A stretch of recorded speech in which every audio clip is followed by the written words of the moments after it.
जयदेव पटेल और आप देख रहे हैं नंबर 1 इंडिया न्यूज। आपका एक बार फिर स्वागत है एक खास शख्सियत के साथ मुलाकात प्रोग्राम में। आज हम बात करेंगे पिछले कुछ दिनों से एक ऑनलाइन पिटीशन सर्कुलेट हो रही है सुप्रीम कोर्ट के जजेस और जस्टिस डी.वाई. चंद्रचूड़ के खिलाफ। इसी पर ज्यादा बात करने के लिए हमारे साथ खास मेहमान जुड़ गए सुप्रीम कोर्ट के अधिवक्ता संजय के चड्डा। संजय जी, आपका बहुत बहुत स्वागत है आज हमारे प्रोग्राम में। धन्यवाद जयदेव जी। संजय जी, आपसे हमारा पहला सवाल है कि जो अटैक जुडिशरी फेस कर रही है, अभी ऑनलाइन पिटीशन सर्कुलेट हो रही है और ये भी स्पेशली उस टाइम पर जब justice D.Y.. Chandrachud chief justice of India बनने वाले हैं, क्या कहेंगे इस पर आप? दो बातें कहूंगा। पहली, कड़े शब्दों में इस तरह के अटेम्प्ट की जिसके पीछे कोई सब्सटेंस नहीं है। आप पढ़ें वो 150 पेज का 200 पेज का डॉक्यूमेंट जो सर्कुलेट हो रहा है, कोई सब्सटेंस नहीं है, सिर्फ लॉ के प्रोविजंस को ऊपर नीचे करके पेश करने का प्रयास किया जा रहा है। हर्षना योग्य है मेरे हिसाब से। हम सबको अलग अलग माध्यमों से इसकी भर्त्सना करनी चाहिए, कड़ाई से इसकी भर्त्सना करनी चाहिए। कारण क्या है उसका मैं ये बताना चाहूंगा। जुडिशरी एक इतना अहम महत्वपूर्ण हमारा पिलर है हमारी डेमोक्रेसी का। विश्व की सबसे बड़ी डेमोक्रेसी है हम लोग, उसको चलाने में जुडिशरी का एक बहुत अहम रोल है। मैं आपकी बात के साथ जुड़ सकता था यदि किसी ऐसे व्यक्ति के खिलाफ कोई तथ्य दिए होते जो व्यक्ति की कोई छवि खराब है, कोई जिसने पहले के कार्यों में कोई भी आप एक कदम की तिनका भी दिखा देते तो आपकी बात से कोई भी मुखाबित हो सकता था, आपकी बात को मान सकता है। और अब खासतौर से जैसा आपने अपने संबोधन में कहा कि 9 नवंबर को शायद चीफ जस्टिस बन रहे हैं, शायद के माध्यम से 9 नवंबर को 50वें चीफ जस्टिस बनने वाले हैं जी चंद्रचूड़ जी।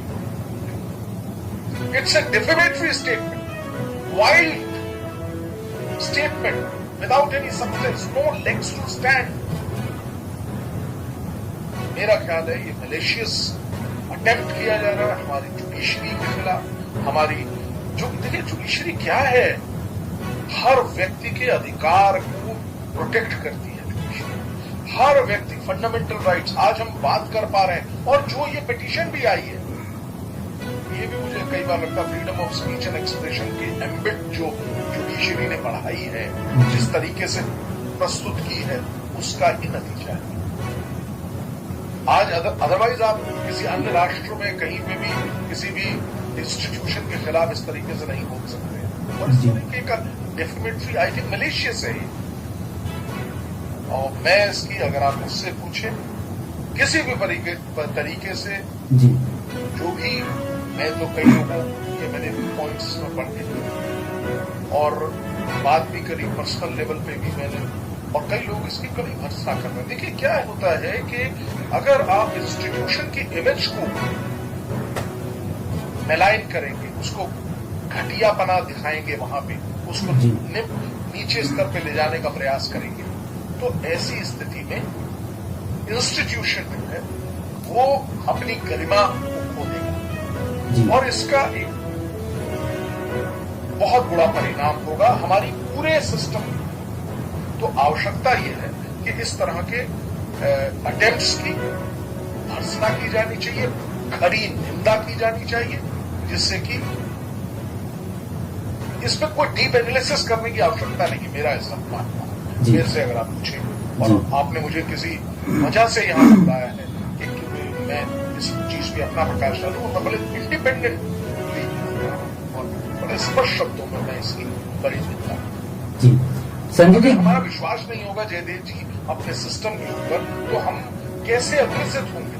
अगर सबसे अहम है कि हम अपने सिस्टम के ऊपर पूर्णतः विश्वास करें बिना किसी उसके, और अगर कहीं पे किसी बात में सब्सटेंस है तो उसका एनालिसिस किया जाना चाहिए, उसका अवलोकन किया जाना चाहिए, और ये संस्थाएं ही उसका अवलोकन करेंगी, ऐसा मेरा मानना है। संजय जी, इससे जुड़े हुए मेरे कुछ और सवाल भी हैं। ज्ञानवापी मामले को लेकर कोर्ट में सुनवाई से पहले मुस्लिम पक्ष के वकील ने कोर्ट पर सवाल उठाए, बल्कि विवादित टिप्पणी भी कर दी। अंजुमन इंतजामिया के जॉइंट सेक्रेटरी SM यासीन ने कहा कि अब उन्हें कोर्ट पर भरोसा नहीं है और ये भी कहा कि अगर कोर्ट का बस चले तो कह दे कि हिंदुस्तान में मुसलमानों को रहने की जगह नहीं है। इसे कैसे देखते हैं आप? मैं इसे सिर्फ एक पॉलिटिकली मोटिवेटेड स्टेटमेंट के तौर पे देखता हूं। मुसलमानों के संप्रदाय को, एक पर्टिकुलर सेक्टर को, पर्टिकुलर लोगों को, वो संप्रदाय की बात नहीं करता, खुश करने के लिए इस तरह के स्टेटमेंट दिए जाते हैं, लेकिन इसकी भी मैं निंदा करता हूं। और एक साधारण भारत का व्यक्ति इसकी निंदा करेगा, चाहे वो हिंदू हो, मुसलमान हो। इस तरीके का तथ्य विहीन जिसे कहना चाहिए। क्या हमारे राष्ट्र में न्याय का जब दिया जाता है तो क्या किसी भी प्रकार से ये पूछा जाता है कि आप मुस्लिम हैं, हिंदू हैं, सिख हैं, ईसाई हैं? भाई 27 साल से तो मैं इस क्षेत्र में अपना कार्य कर रहा हूं, मेरी रोजी रोटी भी यही है और मैंने देखा कि कभी भी ऐसा नहीं हुआ कि धर्म के, जाति के आधार पे कोई निर्णय लिया जा रहा है।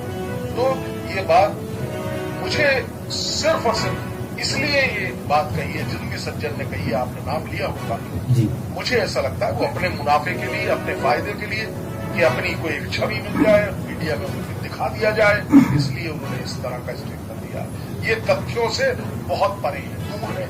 हमारे सिस्टम में जरूर खामियां हैं, मैं इसकी बारे में जब कभी बात होगी तो मैं जरूर बताऊंगा भी आपको। कई जस्टिस डिलीवरी सिस्टम में खामियां हैं, no doubt about it, but that doesn't mean that our system is rotten. हमारा सिस्टम समाप्त हो चुका है, ये नहीं है इसका मायना। और खास तौर से मैं बड़ी जिम्मेदारी से आपके माध्यम से कहना चाहता हूं कि मैं, क्योंकि इस सिस्टम में बैठा हूं, इस सिस्टम में इन्वॉल्व हूं, हम भी हमारे चाहे बहुत ही सूक्ष्म केसेस हैं, कुछ केसेस हैं, चाहे हम जितने भी कंट्रीब्यूट करते हैं, बहुत थोड़ा सा कंट्रीब्यूट करते हैं, लेकिन हम भी इस सिस्टम के पार्ट हैं।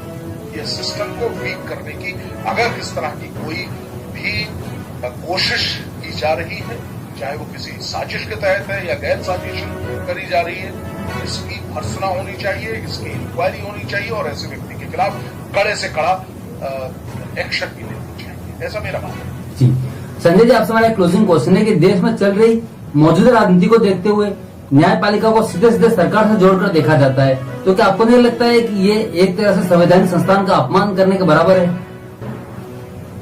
देखिए, यही मैं बता रहा हूँ, यही मैंने अपने पिछले जो थोड़ी देर आपसे बात की है, मेरा कहने का भाव यही है कि हमारा जो संस्था है, हमारी जो पूरा राष्ट्र है, हमारी जो डेमोक्रेटिक सिस्टम है, वो गवर्न होता है और उसमें बड़ी परिपक्वता के साथ कॉन्स्टिट्यूशन ने सेपरेशन ऑफ पावर किया हुआ है। जुडिशरी, लेजिस्लेचर, एग्जीक्यूटिव, तीनों के अलग अलग रोल्स हैं, तीनों को अलग अलग डिफाइन किया हुआ है और मजे की बात है, चेक्स एंड बैलेंसेस का सिस्टम है। हम गवर्न होते हैं चेक्स एंड बैलेंसेस के सिस्टम के द्वारा, अर्थात कहीं पे अगर किसी भी एक स्तंभ के द्वारा कोई कमी की गई, दूसरा स्तंभ जुड़ के उस कमी को दूर करने का प्रयास करता है। और जैसा सभी लोग कहते हैं, जो भी एक लॉ की बैकग्राउंड से होगा उस बात को बड़ी परिपक्वता से आपसे साथ कहेगा कि this is the beauty of our system. हमारे कॉन्स्टिट्यूशन जो सबसे नीचे दबे हुए, कुचले हुए, वीकर पीपल हैं, उनकी भी बात करता है और उनको कहीं ना कहीं प्रोटेक्शन देता है। अभी आवश्यकता बहुत बड़ी है जयदेव जी, बहुत बड़े काम करने की आवश्यकता है लेकिन हमने बहुत काम किए भी हैं। सुप्रीम कोर्ट ने सैकड़ों ऐसे जजमेंट्स दिए हैं, मैं उनका उल्लेख यहां नहीं करना चाहूंगा। तो सुप्रीम कोर्ट की गरिमा हम सबको बना के रखनी है।